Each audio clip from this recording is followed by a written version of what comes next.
so late, but it's been 2 weeks since my last video, and I just wanted to get this review over with. You're watching the Sonus review of This Acting by Sia. I need to get to bed.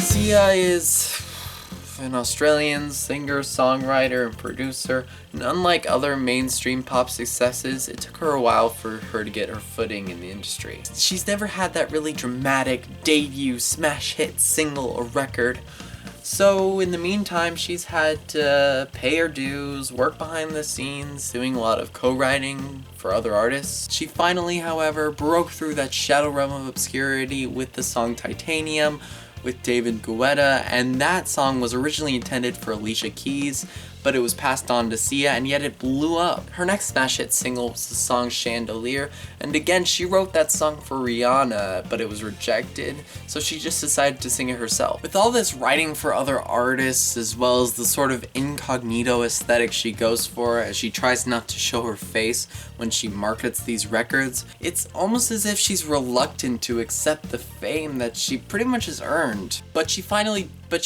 did accept the amount of success she's been having with her last album, 1,000 Forms of Fear, which everyone pretty much loved. And that album was a lot of fun. It was a solid pop record with a lot of heart. And as for the lead single off that album, Chandelier, aside from the sometimes annoying and incoherent and over-the-top vocals that Sia gives, I actually like that song. It sounds full, it's powerful, it's hard-hitting, and an altogether well-written song. Not many complaints with that record. She proved that she could lay down a catchy hook. And as for her older stuff, the albums up to 1,000 Forms of Fear had been very off-the-cuff, very acoustic, very R&B. It was a whole new sound for Sia. This album takes a different turn as the production is a lot more stripped back than 1,000 Forms of Fear was on a lot of these tracks. And although at times I found her voice kind of annoying on the last record, on this one she's decided to pull back and use more traditional pop vocals. And those are exactly the problems I have with this album. It's very thin production and it feels like she's holding back. It doesn't have the same emotion or deepness as 1,000 Forms of Fear did. Sia said that her goal in creating this album was to create more of a light-hearted album, and I'm all for that, but in the process she has lost that spark of life. Even in the vocals, as they've stripped back the warbliness, it's lost substance. The album starts out with Bird Set Free, which is your standard pop ballad, and it's okay at first glance. And I'm like, okay, this is alright, but are we gonna get more? And the answer is yes. We're going to get a lot more.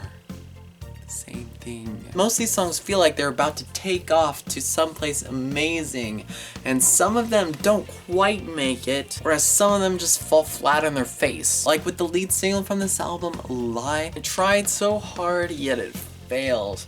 And this is best represented by this weird chord progression change in the pre-chorus of this song. It's like, I'm still breathing. And I'm like, okay, we're moving along. We've got the standard pop arpeggio melodies. I'm still breathing. What? If you listen to the song, you know what I mean. It just doesn't work, and it catches you off guard in the worst possible way. And the lyrics and the meaning are kind of throwaway. And the problem with the meaning behind these songs is that they're just too disjointed and all over the place. Like, do you need someone, or can you stand by yourself? Make up your mind. You've got songs like 1 Million Bullets and House on Fire, like, oh, I would take 1 million bullets for you, or I'm a house on fire without you. I don't... No. And those really weak songs are mixed with songs like Unstoppable or and Alive, talking about how I don't need anyone else. Overall, this album is just really cliche, appealing to the lowest common denominator and to like the trend of really empowering, invigorating songs. But at least with fellow pop diva Rachel Platten, she tried to add like some oomph to her songs.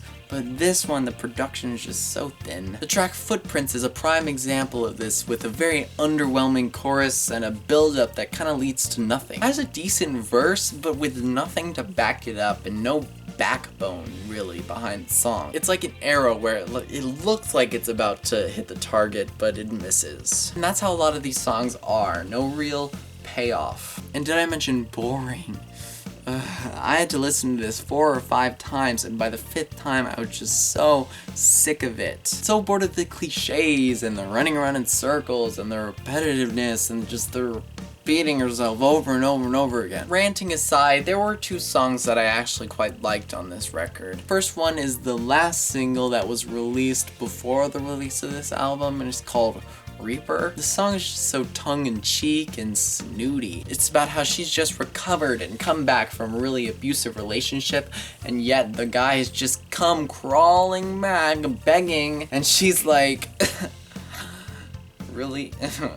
No, not today. This track is actually interesting, and the twist in the pre-chorus actually works to make for a really enjoyable listen. And second, probably my favorite song in this record is called Broken Glass, where she actually manages to channel that energy and passion she had behind Chandelier. This song actually takes off and has a really impressive climax, and although the amount of key changes might be obnoxious to some people, I'm actually a sucker for them. It actually reminds me of that song from Monty Python's Spamalot, the musical, called The Song That Goes Like This, where it's like, this is the song that goes like this, a sentimental song. Actually, most of these songs remind me of that. So yeah, I probably would not recommend Sia's newest release. I'd give this album a 65%, with my favorite song being Broken Glass and my least favorite song being Alive. I'll see you next time, probably with the new Adam Young album, Apollo 11. Should be exciting.